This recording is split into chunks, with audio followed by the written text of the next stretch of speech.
Cela ressemble à un pain normal.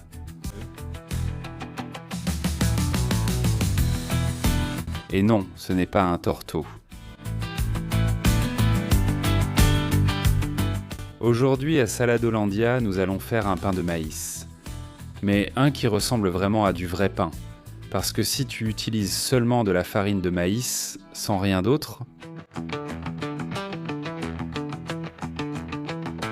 ça devient compact et sec, et ce n'est pas ce qu'on veut. Et l'astuce est là. Il faut mélanger les farines. Comme ça, tu as le goût de la farine de maïs. Mais avec plus de moelleux. C'est le moment de mettre la vidéo en pause pour noter tranquillement les ingrédients. Et ici, on active la levure. Ici, j'ai une tasse et un quart d'eau tiède. 250 ml, ni chaude ni froide. Et j'ajoute une cuillère à café de sucre. Tu sais déjà que c'est la nourriture de la levure. Ensuite, un sachet de levure sèche de boulanger. Ce sont 7 grammes. Pour de la levure fraîche, compte environ 20 grammes. Tu remues un peu et tu attends que ça se dissolve complètement. Ensuite, tu laisses reposer tranquillement, environ 15 minutes. Et maintenant, une tasse et demie de farine de blé classique et 3/4 de tasse de farine de maïs, c'est-à-dire 200 g de la blanche et 100 de la jaune. Farine de blé et farine de maïs. L'équilibre est la clé. Plus de maïs donne plus de saveur, mais ça rend aussi la pâte moins moelleuse. Ajoute une cuillère à café de sel et mélange tous ces ingrédients secs, jusqu'à ce que tu vois une couleur uniforme. Regarde le verre de levure. Tu vois comme elle a moussé? Si tu n'as pas de mousse, arrête-toi ici, ne continue pas. Alors, sépare un peu la farine, fais une sorte de puits, et c'est là que tu verses la levure avec toute sa mousse. Ensuite, il est temps de mélanger. Profite d'un grand récipient, comme ça tu en mettras moins partout, et ça te permettra de gagner du temps sur le pétrissage. Tu vas déjà bien tout mélanger ici, il ne manquera que la touche finale. Si jamais tu te trompes dans les mesures et que ça devient trop liquide, tu peux toujours rajouter un peu de chaque farine. Mais quand tu obtiens cette texture, quand la pâte se décolle, et maintenant il ne reste plus qu'à pétrir. Mais ne t'inquiète pas, en 5 petites minutes, ce sera prêt. Mets un peu de farine sur une surface de travail. N'importe quelle table ou plan de travail fera l'affaire. Mais assure-toi qu'elle soit bien propre.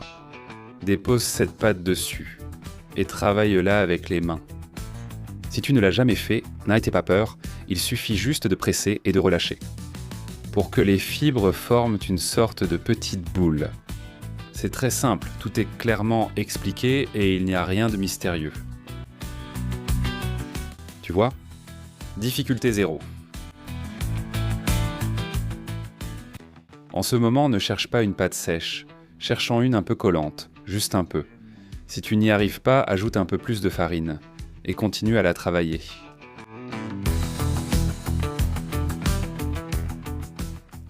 La pâte commence à prendre de la consistance et c'est comme si elle restait légèrement collante. Et il faut la travailler seulement 5 petites minutes jusqu'à ce que tu remarques qu'elle ne colle presque plus. Ne t'inquiète pas. Elle collera toujours un petit peu. Il faut déjà que tu puisses me faire ça, la passer d'une main à l'autre et qu'elle commence à former une boule qui se décolle un peu. C'est le moment de l'huile. Étire un peu la pâte, de façon à former une sorte de petit bol. Et 2 cuillères à soupe d'huile, à l'intérieur. Ne t'inquiète pas, ça va être absorbé. En une petite minute.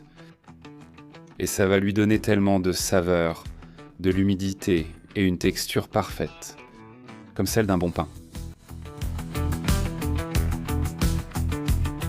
Et maintenant, ça forme une boule en 1 minute à peine. Et maintenant, je l'ai déjà. Je vais le laisser reposer tranquillement jusqu'à ce qu'il double ou même triple de volume.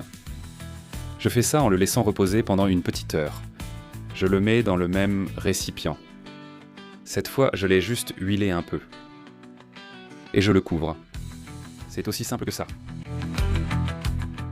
Maintenant, il faut un peu de patience. 1 heure s'est déjà écoulée. Jetons-y un coup d'œil. Avec les mains fraîchement lavées, on touche le bord pour enlever l'air. On fait ça pour le détacher du récipient. Comme ça, doucement. Et maintenant, on lui donne la forme qu'on veut. Un pain allongé ou comme moi. Une sorte de pain carré. Avec le moule, je m'assure qu'il soit parfait.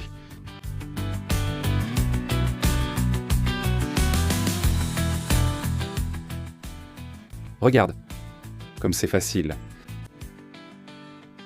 Oui, doucement. Tu lui donnes un peu de forme. Et tu le places là où tu veux le mettre au four. Dans mon cas, je vais le faire dans un récipient, donc je vais le transférer dans celui que j'ai ici. Je l'ai aussi légèrement huilé pour qu'il se démoule plus facilement ensuite. Je laisse ainsi la pâte dedans. Et je sais que la forme sera parfaite. Tu peux faire une baguette toute simple sur du papier cuisson. Bien sûr, façonne-la un peu sur les côtés, pour qu'elle soit uniforme. Je sais que c'est tentant, mais ne saute pas cette deuxième levée, parce que c'est elle qui donne la touche moelleuse définitive.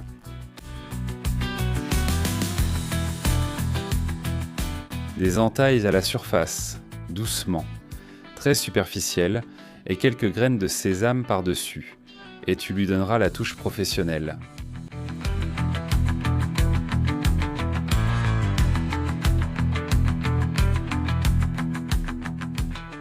Je vais préchauffer le four, à 200 degrés Celsius, environ 395 Fahrenheit.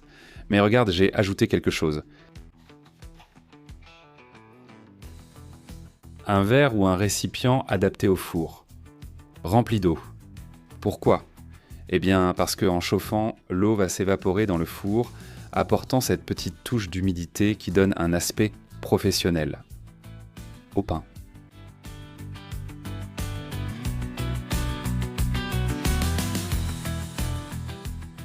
Si tu regardes bien, j'ai placé un récipient avec un peu d'eau à l'intérieur pour donner plus d'humidité au pain. 200 degrés Celsius, ce qui fait environ 395 Fahrenheit. Chaleur haut et bas. Et en 25 ou 30 minutes, c'est prêt. Parfait.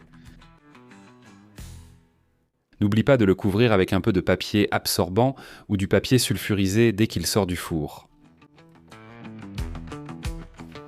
Et maintenant, on arrive au meilleur.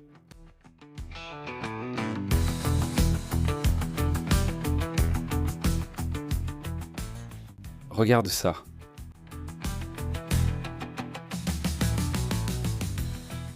Si tu utilises un moule comme moi, je te recommande toujours, quand c'est encore tiède, de passer un petit couteau sur le bord.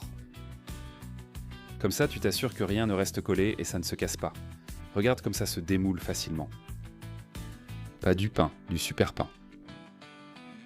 Avec cette texture parfaite et la petite touche, que j'adore, des graines de sésame grillées. Ne me dis pas que ça ne donne pas envie. Ça, c'est du vrai pain.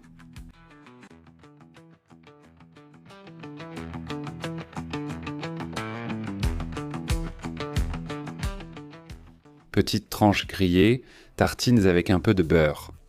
Et ça disparaît. Avant même que tu le prépares. La bonne nouvelle, c'est que si tu le prépares un jour, tu n'achèteras plus jamais de pain. Le mauvais côté, c'est que à la maison, on va t'obliger à le préparer tous les jours. Alors prépare-toi à en faire très souvent.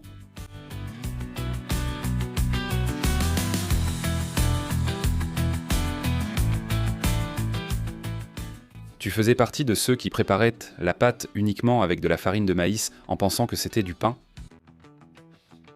Eh bien, c'est la pâte des tortos asturiens, pas du pain.